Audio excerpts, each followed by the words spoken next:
नमस्कार मंडळी, मी दत्तात्रय साना बळीराजा प्रोडक्शनमध्ये तुम्हा सर्वांचे मनापासून स्वागत करतो. मित्र, आज ज्या शेडला आपण भेट देतो, जो लाईव्ह शेड तुम्ही माझ्या बघत आहात, तो शेड किनगाव वाडी हा जो गाव आहे, हे बदनापूर ते पाचोड ह्या रोडवरती हे गाव आहे. या शेडला आपण भेट द्यायला आलो कारण की शून्यातून सुरुवात केलेलं हे विश्व आहे. शून्यातून विश्व निर्माण केलेला हा व्यवसाय कशा पद्धतीने हा फुलला, कशा पद्धतीने हा बहरला, याचं सर्व आज तुमच्या समोर मी आणून दाखवणार आहे. तर हे साध्या पद्धतीनं, एकदम साध्या पद्धतीनं याची जाळी वगैरे केलेलं आहे. समोर जर तुम्ही बघितलं तर पूर्ण करडांचं साठी हा एक त्यांनी छोटासा कप्पा तयार केलेला आहे, जो जमिनीपासून 1 फूट उंच जाळीवरती तयार केलेला आहे, खाली काड्या टाकून. याचं ध्येय कारण एकच आहे की करडांनी माती वगैरे खाऊ नये, जेण्यामुळे माती खाल्ल्यामुळे करडांना जुलाबाचे प्रॉब्लेम्स वाढतात, वजन वाढ होत नाही, बिमार पडतात. तर हे काही असे कारणं होऊ नये यासाठी हे त्यांनी शेडचं करडांसाठी नियोजन केलेलं आहे. अगदी साध्या 700 ते 750 रुपयामध्ये पूर्ण खर्च झाला, ज्याच्यामध्ये ते 8-9 करडं आरामशीर राहतात. काहीही त्यांना अडचण होत नाही, प्रॉब्लेम्स होत नाही. ते त्या पद्धतीने खूप एकदम साध्या पद्धतीने हा शेड तयार केलेला आहे. समोर जर आपण बघायला गेलं तर सगळं काही शून्यातून सुरू झालेलं आहे. मित्र, कसं झालं शेड तुम्ही बघू शकता. साधे पत्रांचं शेड आहे, पण जी सुरुवात ज्या शेडमधून झाली होती तो शेड मी अगोदर तुम्हाला दाखवतोय, कसं त्यांची सुरुवात झालेली होती. खाली जर आपण तुम्ही बघितलं तर गव्हाण आहे. लोक म्हणतात की गव्हाण, आम्हाला पैसा नाही, आम्हाला गव्हाणीसाठी पैसे नाही, म्हणून आमचा चारा वेस्टेज होतो. मित्र, तुम्ही बघू शकता अगदी लाकडापासून तयार केलेली आणि एक साधं पत्तर त्याच्यामध्ये टाकून त्यांनी एक तयार केलेलं आहे. 1000 रुपये 800-900 रुपयाला पत्तर मिळेल जास्तीत जास्त. एकदम साध्या पद्धतीचं पत्तर, एकदम हलकं पत्तर आणलं तर, आणि त्यामध्ये त्यांनी एक तयार केलेलं आहे. म्हणजे एक गव्हाण जवळपास 15 ते 16 फुटाची ही गव्हाण जर आज आपण बघायला गेलं तर 700 ते 800 रुपयामध्ये गव्हाण तयार झालेली आहे. एवढी लंबी गव्हाण तुम्ही बघू शकता. अशा जवळपास त्यांच्या 3 गव्हाणी यांनी तयार केलेल्या आहे. तर सगळं काही एकदम शून्यातून झिरो. फक्त अंग मेहनत तुम्हाला घ्यावं लागेल. पैसा वाचवायचं म्हणलं अंग मेहनतीशिवाय पर्याय नसतो. मित्र, आज एवढ्या मोठ्या शेळ्यांची क्वालिटी बघायला गेलं तर A1 क्वालिटीमध्ये आहे. सुरुवात जर बघायला गेलं तर एकदम साध्या कुडाच्या आणि एकदम साध्या पद्धतीने वरचा शेड तुम्ही बघू शकता कशा पद्धतीचा आहे. एकदम साधा सरळ आहे आणि हळूहळू जशी जशी वाढ होत जाईल तसं त्याच्या पद्धतीने आज त्या मोठ्या पत्राच्या शेडमध्ये ते पोहोचलेले आहे. तर आज बी त्यांच्याकडे शेळ्या जवळपास 100 ते 125 शेळ्या आहे. 100-125 त्यांचं करडं आहेत. तर ज्या पद्धतीने त्यांनी काम केलं आहे की अप्रतिम असं काम आहे. मित्र, सांगायचं जर म्हटलं तर एकच सांगू शकतो की जर करण्याची जिद्द असेल, करण्याची धमक असेल तुमच्यामध्ये, तर तुम्ही कुठेही काम करू शकता. शहरात जाण्याची गरज नाही. घरच्या याच्यामधूनही तुम्ही एक आपल्या आहे त्या जाग्यात आहेत तिथे राहून तुम्ही एक चांगला व्यवसाय उभा करू शकता. आज जो एक इंजिनियरसुद्धा पॅकेज घेऊ शकत नाही, वार्षिक पॅकेज आज घेऊ शकत नाही, तेवढं पॅकेज ते आज या शेळ्यातून, या जाग्यातून ते घेत आहेत कुटुंब. तर ज्या पद्धतीनं गेला आज वार्षिक त्यांचा 3-3.5 लाखापेक्षा जास्त उलाढाल, म्हणजे याच्यातून 3 जण काम करतात आणि वर्षाला 3-3.5 लाख रुपयापेक्षाही जास्त ते याच्यातून पॅकेज घेत आहेत. 3 ते 3.5 लाख प्रत्येक व्यक्तीच्या आसपास जातं. पूर्ण सेल आउटपर्यंत खर्च वाचत जाता, हे कमी होतं. पण ज्या पद्धतीने त्यांनी काम केलेलं आहे मित्र, म्हणजे काबिले तारीफ असं काम आहे. क्वालिटी, जर शेळ्यांची क्वालिटी बघायला गेलं तर A1 क्वालिटीची आहे. शून्यातून कसं सुरू करायचं, सर्वात महत्त्वाचं म्हणजे शून्यातून तुम्ही कसं सुरू करू शकता. साध्या पद्धतीचे शेड पण एकदम साधं सरळ आहे. साधे पाईप, साधे पत्र लावलेले, कसले हेवी नाही आहे. कुडाचं आहे. खाली गव्हाणी जर बघायला गेलं तर एकदम साध्या लाकडाच्या गव्हाणी आहे आणि साधे पत्र टाकून त्यांनी सुरुवात केलेली आहे. आपण जर एक गव्हाण घ्यायला तर 3-4 हजार रुपये सांगतात. एका गव्हाणीला 4 हजार रुपये लागतात. 10 फुटी गव्हाण जर घ्यायची म्हणलं तर आज त्यांनी 20-20 फुटाच्या 3 गव्हाणीला सुद्धा 10,000 रुपये खर्च आलेला नसेल त्यांच्या. काका, तुमचं नाव सांगा पाहिजे. विठ्ठल तोताराम बमनावर. हां, मुक्काम किनगावाडी. हे तुमचं नाव? जयसिंग विठ्ठल बमनावर, मुक्काम किनगावाडी, तालुका अंबड, जिल्हा जालना. आणि हे ठिकाण जे आहे याला म्हणजे लोकेशन काय आहे? समजा जवळ यायला जरी कोणाला यायचं ठरलं तर कसं यावं लागतं? किनगाव चौबुलीपासून समजा 5 किलोमीटर, इकडं बदनापूरहून 15 किलोमीटर समजा यायला. बदनापूरहून जो पाचोड रोड आहे, तर किनगाव चौफुलीच्या पहिले 5 किलोमीटरच्या अगोदर हा फार्म आहे. हां, हो. शेळी पालनाला तुमची सुरुवात कधी झालेली? 18 पासून सुरुवात केली. 18 पासून सुरुवात झालेली. तर सुरुवातीला किती शेळ्या होत्या तुमच्याकडे? आमच्या जवळ सुरुवातीला 5 शेळ्या होत्या. 5 शेळ्या होत्या. म्हणजे गावठी शेळ्या होत्या का जातीवंत शेळ्या होत्या तुमच्या? गावठी शेळ्या होत्या आमच्याकडे. गावठी शेळ्या होत्या. तर गावठी शेळ्यापासून जी सुरुवात केली होती, तर मग हळूहळू हे जे वाढवत गेलं तर तुम्ही कशा पद्धतीनं, म्हणजे मग तुम्हाला असं का वाटलं की आपण याला वाढवायला पाहिजे? तर 5 शेळीपासून आम्हाला थोडा फायदा वाटायला लागला, तर आम्हाला असं वाटलं की थोडंफार वाढून घ्या अजून. तर आम्ही थोडेफार जनावर अजून विकत घेतले.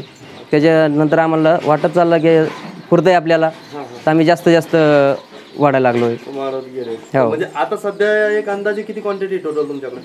आता जवळपास 120 ते 30च्या जवळपास असते ना. 120 130 हा. आसपास तुमच्या पूर्ण आहे. हा. तर ओके. त्याच्यामध्ये आता सध्या जाती किती आहे तुमच्याकडे? आमच्याकडं जवळपास आता 7 जाती शेळ्याच्या. 7 जाती कोणकोणत्या आहे काय सांगता? तर जमनापरी आहे, शिरोई आहे, कोठा आहे, अजून एक काठीवाड राजस्थान सुद्धा आहे आणि उस्मानाबादी आहे. ओके. तर सुरुवातीला म्हणजे उस्मानाबादीच होत्या तुमच्याकडे, कोणत्या गावरान शेळ्या होत्या? गावरान शेळ्या होत्या.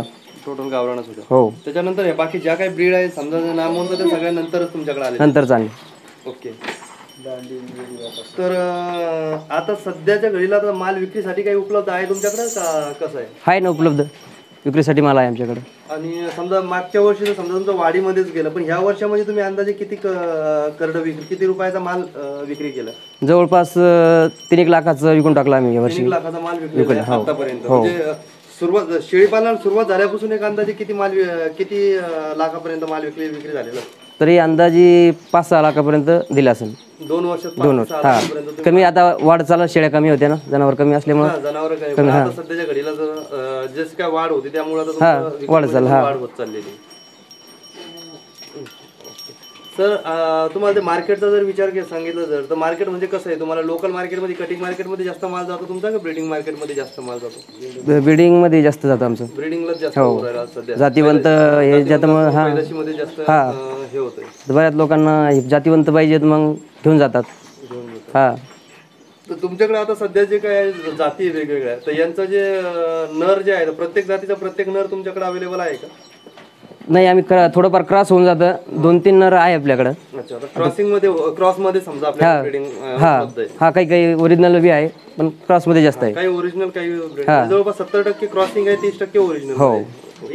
तुमचं जे मेडिकलचं जे आहे, तर तुम्ही डॉक्टरला बोलवता का तुम्ही स्वतःच करता?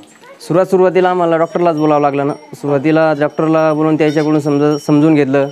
सुरुवातीला डॉक्टर जास्त खर्च वाढायला लागला, मग आम्ही घरीच इंजेक्शन हे सगळं व्यवस्थित घरीच करावं लागलो. घरीच करणं सुरू. आता सध्या सगळं जे काय मेडिकलचं जे काय सगळं तुम्ही घरीच? आम्ही घरीच करतो आता.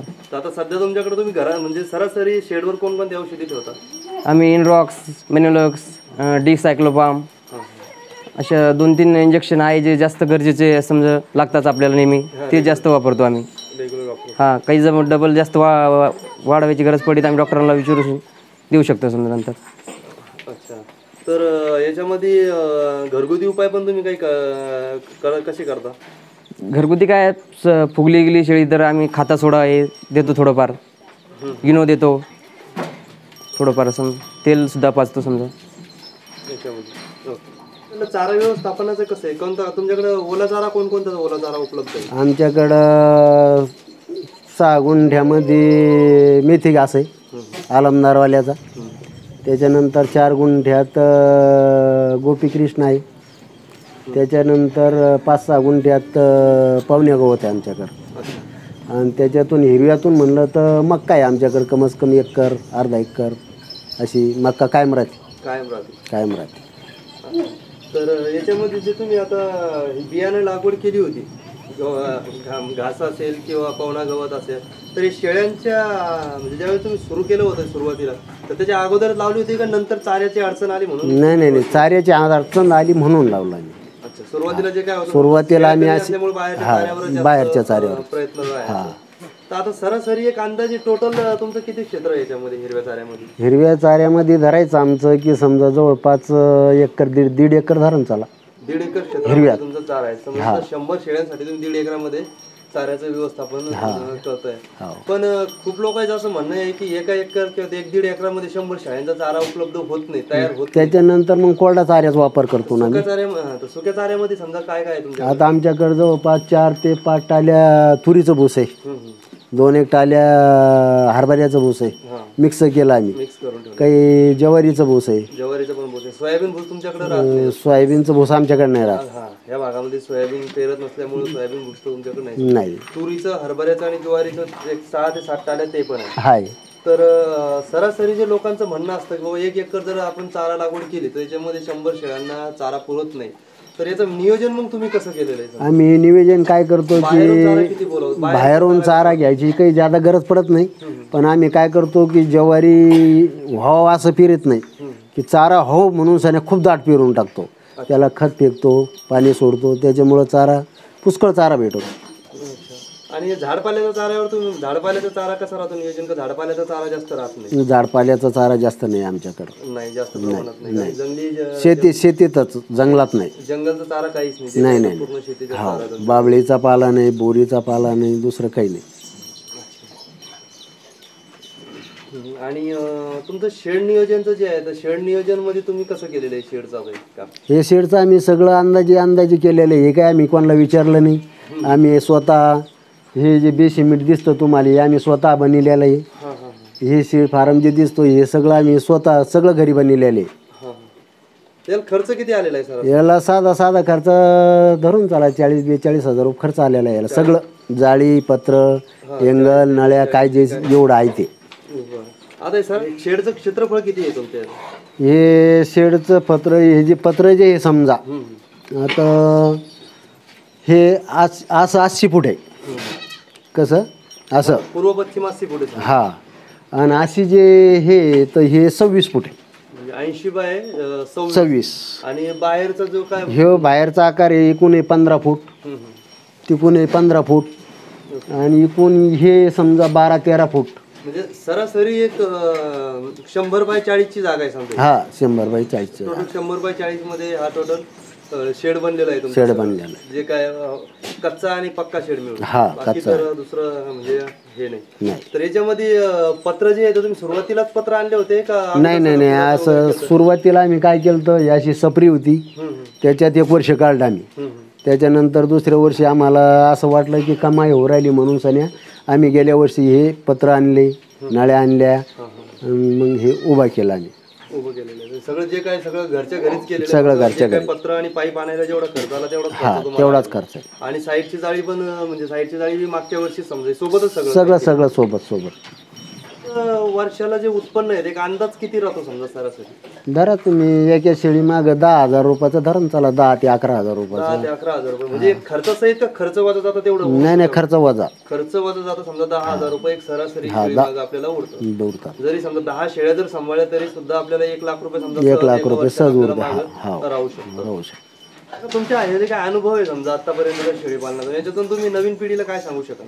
आता नवीन पिढीला सांगू शकतो आम्ही, काही जातात शहरला जातात, कोणी साल धरतात, कोणी बाजूला कामाला जातात. त्याच्याकरता हे जर कधी केलं 1 पासून 2, 2 पासून 4 जर कधी केले तर त्याला बाजूला जायची गरज पडणार नाही, गावातच राहणार. कमाई याच्यात फायदा होतो. बाजूला काही एवढा पैसा कमी लिहायला जाणार नाही याच्या इतका. जो मजुरी करणार माणूस आहे 300 किंवा 400 रुपये रोज कमीणार, त्यांना जर कधी कमस कम 5 शेळ्या जर कधी सांभाळल्या तरी त्याला त्याचं साल निघून राहिलं. आणि 5 शेळ्याला खर्च काय लागणार? काही लागणार नाही.